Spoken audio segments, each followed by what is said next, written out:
Snowflakes are flying, more are coming, and it's going to pile up significantly for some areas. And I'm going to show you where. The deep freeze is on the way for the east, and models continue to show the potential for a December to remember for much of the eastern U.S. We'll see how that plays out, but I'm encouraged by what I'm seeing in the long-range data. And the sun is even getting in on the action. Another X-class solar flare and CME are headed right toward a planet near you, folks. So we're going to look at all of that and what it means. So thank you for being here and joining me on this Sunday morning. This is unfiltered and uncut. We're going to blast through the whole thing and just see what happens today. I'm not going to do any cuts or edits. And so we'll see what happens. But again, my name is Jason. Thank you for joining me. If you haven't yet subscribed and joined the team, hit the subscribe button right down below. Give the content a like. Leave a comment in the comment section. If you have a question on your mind or a prayer request, most importantly, put it down there. Pray for me and this channel. And I really appreciate all the support. I read and respond to all of that. And let me know where you're watching from. I always like to know that.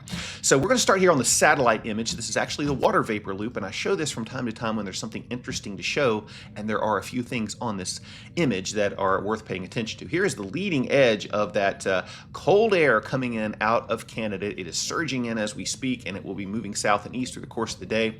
Got a system in the mid-levels that is providing some rain and snow to parts of the Ohio Valley already, and then the back short wave, the trailing one, is the very potent one that's going to swing through the southeast over the next day and a half and provide some potential for obviously more snow in the higher elevations, but even out in the Piedmont in this area right in here could see some light snow, some flurries, and get you in the holiday mood as we approach the holiday season, folks. So a lot of stuff going on, dry across the east, dry across the west, and dry across the southeast, I should say, in the southern tier. But look at the alerts map. It is lit up like a Christmas tree. We've got winter weather advisories in the purple, winter storm warnings in the pink, and you can see those existing in various places here in the east, particularly in the Appalachians and the higher elevations. Freeze watches up for tomorrow night.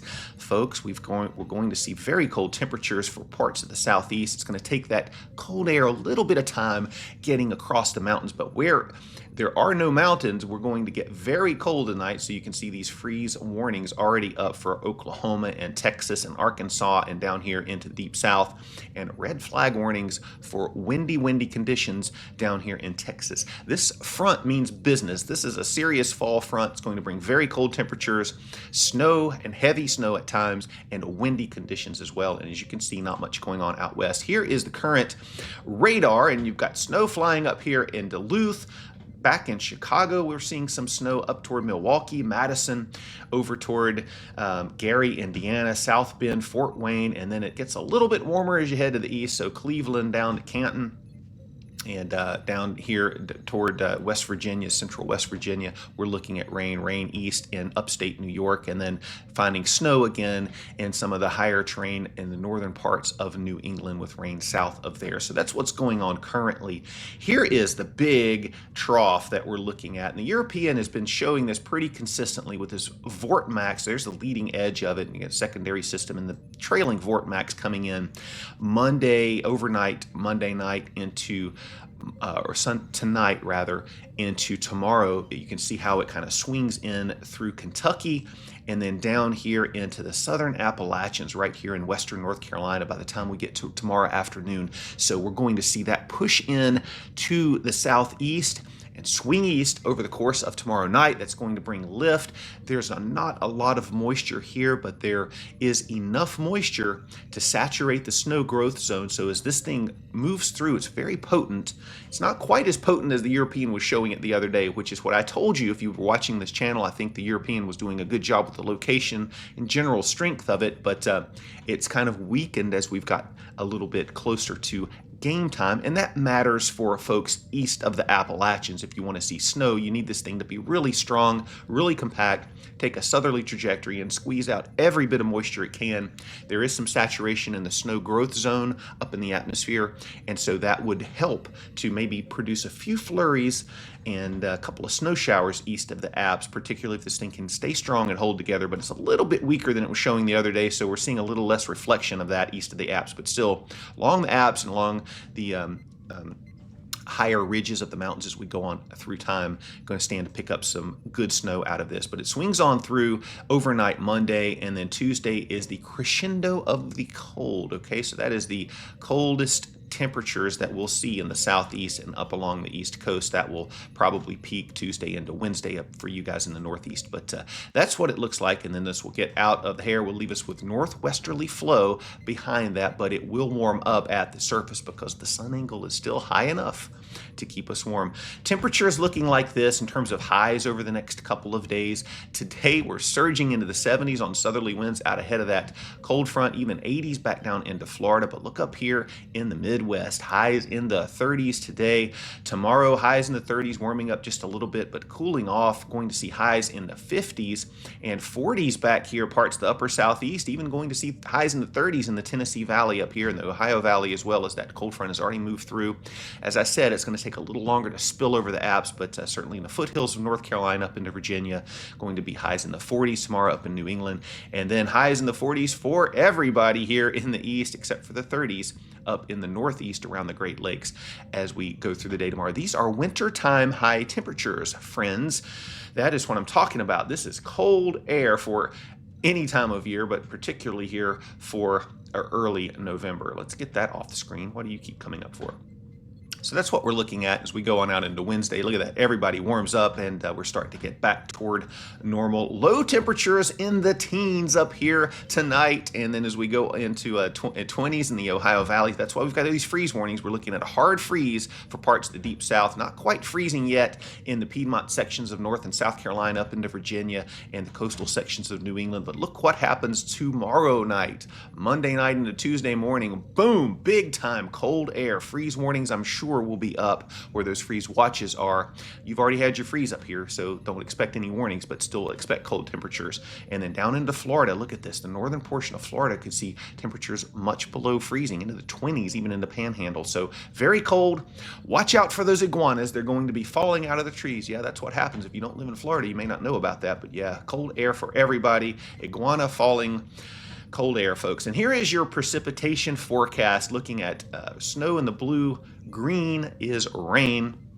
And as we go through the day today, already seeing those snowflakes flying. A look at Chicago, still snowing this afternoon. It's going to be very snowy and cold downwind of the lakes. And couple of things to note here. We've got lake effect snow to deal with. We've got upslope snow as the cold air hits and runs into the mountains and rises and lifts and wrings the moisture out. And we've got a little synoptic snow as that first system kind of moves through, bringing some snow to Ohio and parts of the New England area too. And look at this. So these little lake effect snow bands kind of pivot around as the winds change out of the northeast, and where they set up can make all the difference between 1 inch and 15 inches, just like the National Weather Service had on one of their graphics yesterday, which was kind of funny. But in any event, these will swing around, and where you are and where they set up is where you will find the most snow. As we go on through the overnight hours tonight, you can see they kind of pivot back and forth. Look at this one here coming off of Lake Michigan, just hammering near Chicago and south of there into Indiana and Illinois. More snow for Ohio, and the upslope snow machine kicks into high gear here into West Virginia, back into North Carolina, into Virginia in the mountains here, and even some snow coming off of Lake Ontario and Lake Erie. And that snow band just sets up and sits there. We could see snowfall rates of over 3 inches per hour coming in off of Lake Michigan here, and even some high snowfall rates coming off of Lake Erie too. But certainly windy conditions, blizzard-like conditions with potential for a lightning strike or two not out of the question. Could see some thunder snows. We head on through Monday evening, folks, and get into overnight Monday. Plenty of snow falling with that second packet of energy coming in, and certainly some rain and snow up here in New England, but nothing like what's going on back here in West Virginia, and the southern Alps, picking up good upslope snow, and still seeing those lake effect snows as winds shift out of the northwest up here in the Great Lakes area. And as we get toward Tuesday morning, things are starting to wind down a bit, and then you folks will start to see another piece of energy move through and bring some more snow up into the Northeast as we move through the week. Snowfall totals looking pretty significant. Up here around Marquette, could see 6, 8, 10 inches of snow in some spots in the higher terrain up here, certainly where your elevation is higher, you wring out more moisture. Downwind of Lake Michigan and near Chicago, up here toward Gary, even in the South Bend, you guys could pick up plenty of snow up here, maybe 8 to 10, 15 inches of snow in spots where this snow band sets up and pivots around. And then, of course, back into areas of the Southern Alps, up into West Virginia around Snowshoe. Look for pockets of 6 to 8 to 10 inches of snow in some of these areas, too. Most areas won't see quite that much, but there will be a few pockets that show that. That's the NAM. I hate to show the NAM because it often paints too much snow and too much precipitation, but it's sort of in line with the placement, at least with the Euro, and the Euro has the max here in the Southern Alps, up here around Snowshoe and parts of West Virginia, and of course south of Lake Michigan and into northern Indiana. That's about right, and that's what the National Weather Service agrees with too. So the NAM and the Euro are kind of lining up on where they paint the maximum amount of snow, and even the GFS has gotten into the picture, and it's finally showing a strong consolidated max slipping south, where it had that thing up a little bit farther to the north and weaker, or at least split it, sent some of it up toward the lakes and some of it down, and so it kept it unconsolidated and weaker. Now it's joined the party. It's way behind. It takes a while for the GFS to catch up, but it is, and it's showing a few pockets of snowfall here in the Piedmont of North Carolina and Virginia. So might see a few flurries. This would be overnight Monday night, okay? So you probably would have to come out pretty late in the evening, maybe 11, 12 o'clock to be able to see that. But if it happens, and we've got another day to watch it, I'll let you know and you can come out and see it. Wind is going to be a problem too. Wind this afternoon gusting into the 20s virtually everywhere. As that front starts to make its way in, you're going to feel it. Winds are going to be roaring out of the south, and feels those gusts behind the front here in the 20s and 30s. Where you start to get to the green, you're seeing 30s, and it's going to be a windy day today. Back off a little bit as we lose some of the heating of the day, but that will crank back up into the overnight as we approach tomorrow morning, and really watch those winds just explode as we get on into the morning hours tomorrow. So where it's snowing, it's going to be a windy snow, and where it's not snowing, it's going to be a windy, dry, maybe partly cloudy day. And just feel those winds tomorrow afternoon, and then tomorrow evening they will diminish a bit as we get into the overnight hours. But look at the winds gusting along the Appalachians here in the south. We're looking at winds gusting into the 30s, even 40s at times, and even down here in North Carolina, around Newfound Gap, you're going to pick up some good snow there, maybe a foot of snow, and very windy too. It's going to feel like a blizzard almost, and lightning strikes are not out of the question there too. So that's what we're looking at, friends, as we go on through the day Tuesday. Winds will pick back up, but things will gradually diminish as we go on through the week. Show you a couple of snowfall maps here. Let me take a look at a different display and see if we can get this right. Okay, so this is Chicago. Looking at Chicago picking up anywhere from 8 to 15 inches up in here, and places around. So the whole Chicagoland area looking to pick up as much as 6 to 7, 8 inches of snow in some of these orange spots here. The orange, the kind of the way the scale works is we're looking at 6 anywhere in the yellow. Obviously, the numbers here that you see are kind of out of step with that because a lot of this is due to snow banding. So anywhere in this yellow, we could see as that snow band pivots back and forth a little bit more snow. The most likely area to pick up the biggest snow amounts around Chicago and Valparaiso and over towards South Bend, where we could see as much as a foot of snow or even more in some of these locations. This is the expected snowfall. If we look at the high end, look at this. If everything came together just right, and this thing just poured snow, we could see up to 20 inches of snow. Okay, I'm not predicting that, and National Weather Service isn't either, but this is the high-end estimate of what could happen. If we take a look up here toward Marquette, Ironwood 6 to 10, Marquette 8 to 13, in Muncie 5 to 9. So you're seeing a good just swath of 2 to as much as 12 inches of snow where things come together just right up here, and get those winds rolling up over that higher terrain. Plenty of moisture coming off of Lake Superior to fuel big snow totals in these areas. And look at one more here. Down toward the southern Appalachians, here we go, Snowshoe, looking at maybe getting into the 6-inch range in some places like Elkins and Uptown, or that's not Uptown, that's Uniontown, looking at 2 to 4 inches. So just a wide area of 2 to 4 inches of snow with a few spots approaching 6. And then down here, lastly, in the southern Appalachians, near Gatlinburg and Hot Springs and places like that, you guys could see 2 to 4 inches, maybe 6 to 8 inches in spots as well, with wind on top of that. Okay, that is the winter storm that we are expecting. A lot of places are going to pick up some snow and could even see some snow back in toward Greensboro, Mount Airy, and places along the northern border. Danville, Virginia could pick up a few flurries and snow showers as we head through Monday night. So keep your eye to the sky for that. I'll be back tomorrow and let you know if that still looks like a possibility or not. Now, let's switch gears, talk about the western U.S. real quick. Not a lot to talk about as we roll this precipitation map along. Look at this. We get on in toward the overnight hours, you'll see a little bit of shower activity working into Washington State, even Montana and Idaho, the stovepipe up there, but not much. Going to see some clouds out here, keep the temperatures down a bit as we approach Tuesday. But the first half of the week, nothing really going on all that much. But as we get on in toward midweek, another big storm system in front is going to push in and cool you back out there. In the meantime, expect temperatures to be up above normal by quite a good bit, maybe 10 to as much as 15 degrees above normal out here as we head on into Tuesday and then Wednesday. And then as we get on into later in the week, you start to see some cooler anomalies work in as we look at that new storm system rolling in. So temperatures this afternoon going to get up into the 50s for much of the area.